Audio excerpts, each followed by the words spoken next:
just realize that you can have what you want. You just need to be delusional.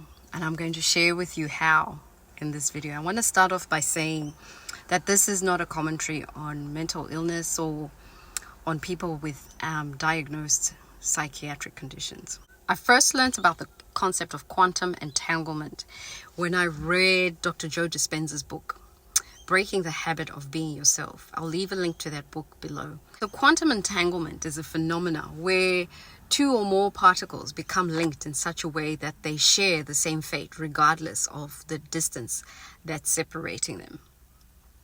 So what does this mean? Earlier this month, I watched an interview by Michael Talbot, who wrote the book, The Holographic Universe. I haven't read the book, but I watched the interview. And in the interview, he explained quantum entanglement by giving an analogy, right? He gave the analogy of somebody coming to Earth and being shown a fish for the first time. And they were only shown a fish through a camera that was focused just on one part of the fish. So for example, just the head.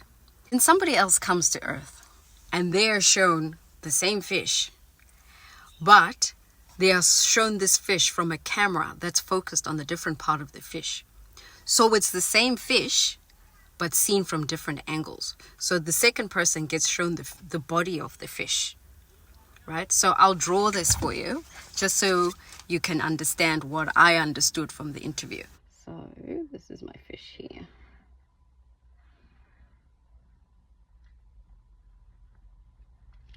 Okay, so that's the fish, right?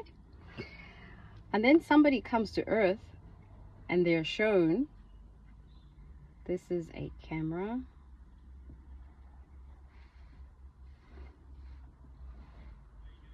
This is a camera. Okay, so person one comes to Earth and they are shown a fish through a camera, and the lens only shows this first part of the fish, just the head, so they can't see that part, the rest of the fish. The second person comes to Earth and they are shown this part of the fish, right? And this is all that they know about the fish, this bigger part, and one person just knows about this part. So depending on which camera lens you look through, you can either only see just the face of the fish, or you can see the big body of the fish, right? He says if you do something to one part of the fish, right? If you do something here, the other part of the fish responds instantaneously, right? So I took this to mean that if I electrocuted the fish's head, the body of the fish would also get zapped too. Yeah, I know. It's gory.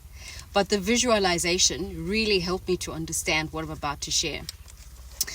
Fred Dodson, in his book, Parallel Universe of Self, he says that every reality comes with a corresponding observer, and every observer has a corresponding reality. So if you are observing this through this lens, that is your reality. If you are observing the fish through that camera, that is your reality. So you experience the world not as it is, but as you are. Your version of reality your version of reality reflects you as the observer, right? In our example, the camera lens through which you view the world, right? If you change your viewpoint, you change the reality that you experience. So if you stop looking through here and you look through here, obviously you will see more, right? So Dodson also says that there are an infinite number of realities or parallel realities, right? And you don't yet perceive it because you are occupying the observer that corresponds with this particular point of view. Right? So you are not necessarily having to create a brand new reality from scratch. You just shift your perspective, right? That way you correspond with a reality that already exists. So if you look at through the lens that is just focused on the head of the fish, right?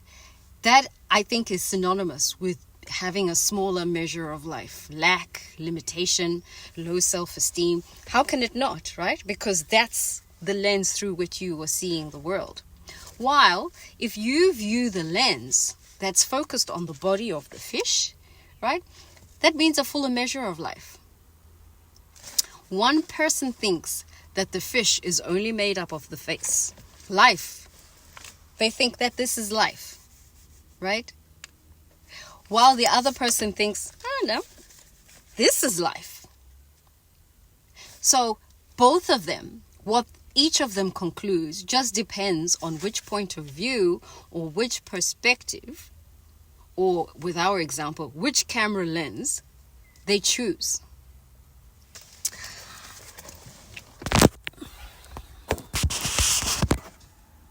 So this is where it all clicked so nicely for me, right?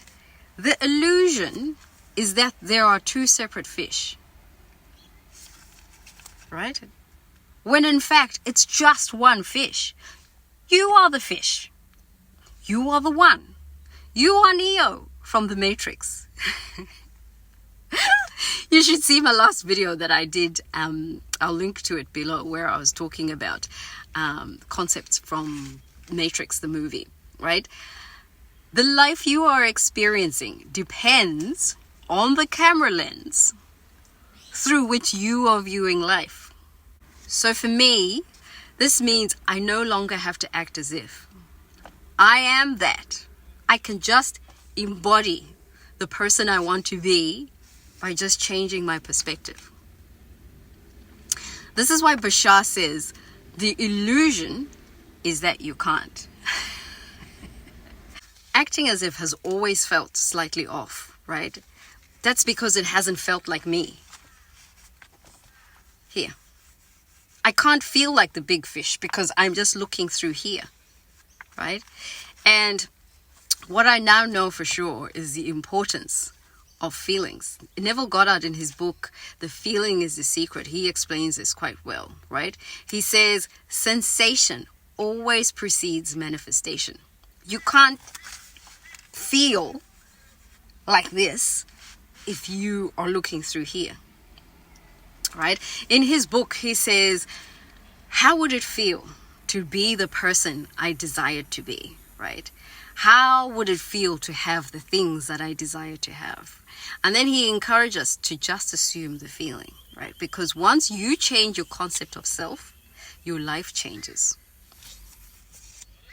This, viewing from here to here, is changing your concept of yourself. It becomes easier to feel big because you are viewing through this lens.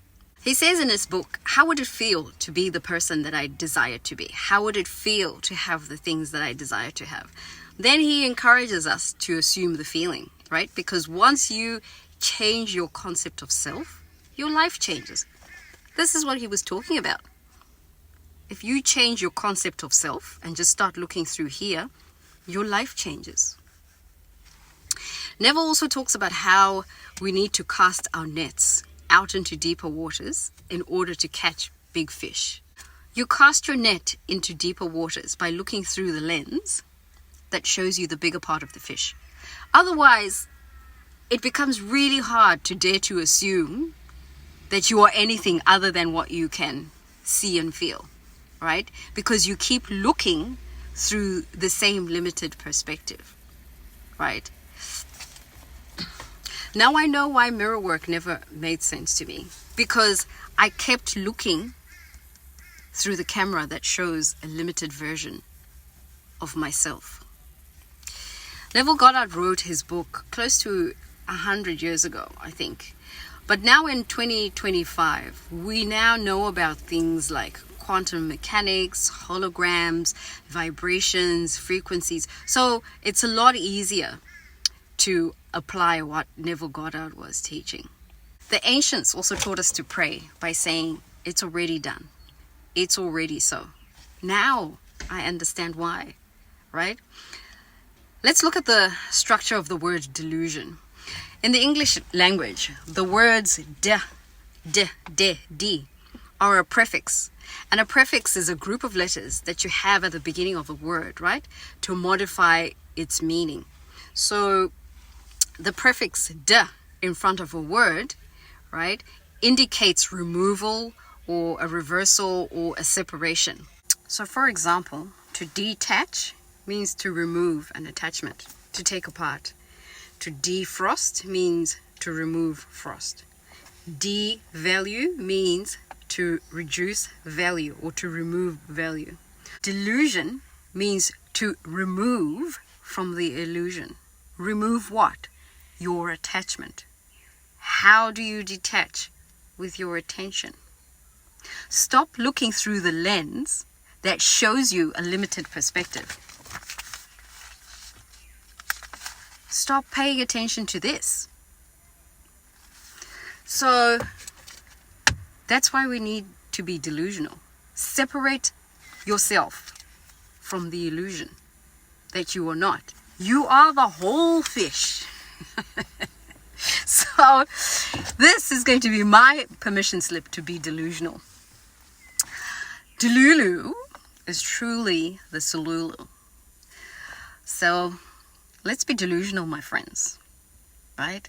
And just be a community of thriving 40-year-old delusional besties. It's already done. It's already so. I am that. I am that, right? The conceiver and the conception are one. No more desiring, no more struggling. It's now just a matter of assuming that I am already what I desire to be, right? And just taking that action from that sense of beingness. I am that. I've made this little fish my screensaver. You're already that. Shift your perspective. I'm out here feeling like I can run through walls. And I've got the screensaver to remind me that there are no walls. I've left a link to this screensaver if you want one for your phone too, right? I'm really excited for the next 2 months. I think they're just going to be magical, right? I hope this helped you, and that's all I wanted to share. I'm Kudzai on the road within, and thanks for your attention.